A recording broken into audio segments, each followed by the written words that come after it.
ಇವತ್ತಿನ ಗೃಹಲಕ್ಷ್ಮಿಯ ಅಪ್ಡೇಟ್ ಏನು ಅಂತ ಅಂದ್ರೆ ಇವತ್ತಿನ ಅಪ್ಡೇಟ್ ವಿಚಾರವಾಗಿ ನೀವೇನಾದ್ರೂ ತಿಳ್ಕೊಂಡ್ರೆ 100% ಇದು ಒಂಥರ ಗುಡ್ ನ್ಯೂಸ್ ಆಗುತ್ತೆ ನಮಗೆ. ಯಾಕೆ ಅಂತ ಅಂದ್ರೆ ಇವಾಗ ಗೃಹಲಕ್ಷ್ಮಿ ಕಡೆಯಿಂದ ಅಂದ್ರೆ ಲಕ್ಷ್ಮಿ ಹೆಬ್ಬಾಳ್ಕರ್ ಅವರು ಬೆಳಗ್ಗಿನ ಜಾವನ ಇವತ್ತು ಒಂದು ಒಳ್ಳೆ ಗುಡ್ ನ್ಯೂಸ್ ಅನ್ನ ಕೊಟ್ಟಿದ್ದಾರೆ. ಸೊ ಏನಪ್ಪಾ ಅದು ಅಂತ ಅಂದ್ರೆ ಸದ್ಯಕ್ಕೆ ಲಕ್ಷ್ಮಿ ಹೆಬ್ಬಾಳ್ಕರ್ ಅವರು ಹೇಳಿರೋದಾದ್ರೂ ಏನು ಅಂತ ಅಂದ್ರೆ ಇವಾಗ ಪ್ರತಿಯೊಂದು ಹೆಣ್ಣು ಮಗಳ ಖಾತೆಯಲ್ಲಿ 6,000 ರೂಪಾಯಿ ಒಟ್ಟಿಗೆ ಜಮೆ ಆಗಿದೆ ಅಂತ ಹೇಳಿ. ಸೊ ಈಗಾಗಲೇ ನಾವು ನೋಡ್ಬೋದು ಇಲ್ಲಿಯವರೆಗೂ ತುಂಬಾನೇ ದೂರುಗಳಿದೆ. ಯಾಕಂತಂದ್ರೆ ಬಾಕಿ ಕಂತುಗಳು ಯಾವಾಗ ಬಿಡುಗಡೆ ಆಗುತ್ತೆ, ನಮ್ಗೆ 26 ಕಂತು ಬಿಡುಗಡೆ ಆಗಿಲ್ಲ, 27 ಆಗಿಲ್ಲ, 28 ಆಗಿಲ್ಲ ಅಂತ ಈ ರೀತಿ ಎಲ್ಲ ಒಂದು ಜನ ಹೇಳ್ತಾ ಇದ್ರೆ, ಇನ್ನ ಒಂದು ಕಡೆಯಲ್ಲಿ ನಮ್ಗೆ 28 ಆಗಿದೆ ಆದ್ರೆ 29 ಯಾವಾಗ ಆಗುತ್ತೆ, ಅಥವಾ ನಮ್ಗೆ ಹೋದ್ ವರ್ಷದ್ದು ಯಾವಾಗ ಅಂದ್ರೆ ಜನವರಿ ಫೆಬ್ರವರಿ ಕಂತೇನಿದೆ ಆ ಒಂದು 2 ತಿಂಗಳ ಬಾಕಿ ತಿಂಗಳ ಕಂತು ಯಾವಾಗ ನಮ್ಗೆ ಬಿಡುಗಡೆ ಆಗುತ್ತೆ, ಈ ರೀತಿಯಾಗಿ ಸಾವಿರಾರು ಪ್ರಶ್ನೆಗಳು ಇರ್ತಾ ಇತ್ತು. ಆದ್ರೆ ನಮ್ಗೆ ಇಲ್ಲಿ ಏನ್ ಗೊತ್ತಾಗಿದೆ ಅಂತಂದ್ರೆ ಸದ್ಯಕ್ಕೆ ಎಲ್ಲಾ ಮಹಿಳೆಯರ ಖಾತೆಗೆ 6,000 ರೂಪಾಯಿ ಜಮೆ ಆಗಿದೆ.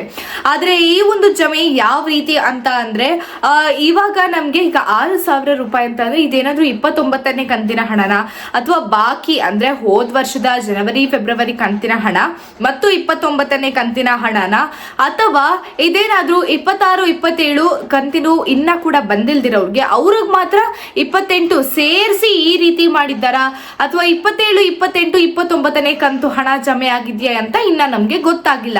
ಆದ್ರೆ ಸರ್ಕಾರ ಹೇಳಿರೋದು ಏನು ಅಂತ ಅಂದ್ರೆ ಸದ್ಯಕ್ಕೆ 6,000 ರೂಪಾಯಿ ಅಂತೂ ಎಲ್ಲಾ ಮಹಿಳೆಯರಿಗೆ ಬಿಡುಗಡೆ ಅಂದ್ರೆ ಜಮೆ ಆಗಿದೆ ಮತ್ತು ಜಮೆ ಆಗ್ತಾ ಇದೆ. ಅಂದ್ರೆ ಇವತ್ತಿನಿಂದ ಏಪ್ರಿಲ್ 4ರಿಂದ ಈಗ ಆಲ್ರೆಡಿ ಜಮೆ ಆಗೋದಕ್ಕೆ ಆರಂಭವಾಗಿದೆ. ಯಾಕಂದ್ರೆ ಇವತ್ತು ಬೆಳಗ್ಗೆನೆ ಹೇಳಿರೋದು.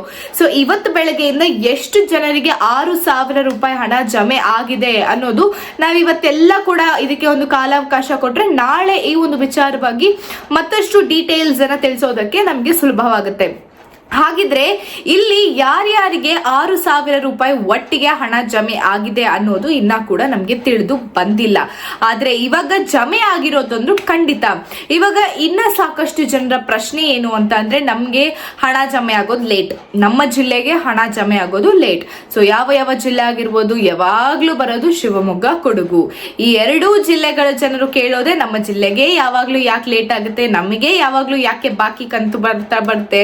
ಬರೀ ನಿಮ್ಗೆ ಅಲ್ಲ, ಹಲವಾರು ಮಹಿಳೆಯರಿಗೆ ಬಾಕಿ ಕಂತು ಅಂತ ಇದ್ದೇ ಇರುತ್ತೆ, ಯಾವ್ದಾದ್ರು ಒಂದು ಕಂತಾದ್ರೂ ಬಾಕಿ ಅಂತ ಇರುತ್ತೆ.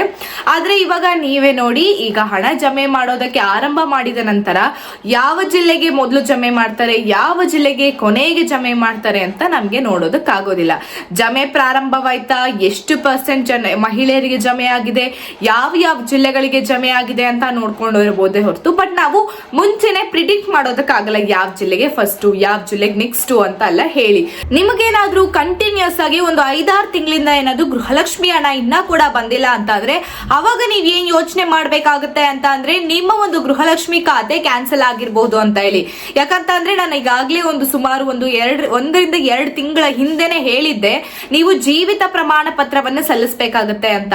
ಸೊ ನೀವೇನಾದ್ರೂ ಜೀವಿತ ಪ್ರಮಾಣ ಪತ್ರವನ್ನ ಸಲ್ಲಿಸಿದ್ರೆ ಅವಾಗ ನಿಮ್ಮ ಗೃಹಲಕ್ಷ್ಮಿ ಅಮೌಂಟ್ ಏನಿದೆ ಪ್ರತಿ ತಿಂಗಳು ನಿರಂತರವಾಗಿ ಬರುತ್ತೆ. ಇನ್ ಕೇಸ್ ಬಂದಿಲ್ಲ ಅಂತ ಅಂದ್ರೆ ಈ ರೀತಿಯ ಒಂದು ಸಮಸ್ಯೆ ಆಗಿರ್ಬೋದು. ಸೊ ಆ ಒಂದು ಸಮಸ್ಯೆಗೆ ಪರಿಹಾರ ಇಲ್ಲ. ಯಾಕಂತಂದ್ರೆ ಜೀವಿತ ಪ್ರಮಾಣ ಪತ್ರವನ್ನ ಸಲ್ಲಿಸಬೇಕಿತ್ತು, ಇನ್ನ ಕೂಡ ಸಲ್ಲಿಸಬಹುದು ಅಂತ ಒಂದು ಸತಿ ಹೋಗಿ ನಿಮ್ಮ ಹತ್ತಿರದ ಬೆಂಗಳೂರು ನಲ್ಲಿ ಚೆಕ್ ಮಾಡ್ಕೊಳ್ಬಹುದು ನಿಮ್ಮ ಒಂದು ಸ್ಟೇಟಸ್ ಅನ್ನ. ಮತ್ತು ಇವಾಗ ನಿಮ್ಮ ಖಾತೆಗೆ ಯಾವ ಕಂತಿನ ಹಣ ಬಂದಿದೆ, ಯಾವ ಜಿಲ್ಲೆಯಲ್ಲಿದ್ದೀರಾ, ಮತ್ತು ನಿಮ್ಗೂ ಕೂಡ 6,000 ರೂಪಾಯಿ ಬಂದಿದೆಯಾ ಸರ್ಕಾರ ಹೇಳಿದ ಹಾಗೇನೆ ಅನ್ನೋದನ್ನ ಕಮೆಂಟ್ ಸೆಕ್ಷನ್ ಮೂಲಕ ನಿಮ್ಮ ಜಿಲ್ಲೆಗಳ ಹೆಸರನ್ನ ತಿಳಿಸಿ ನಮ್ಗೆ ತಿಳಿಸಿ.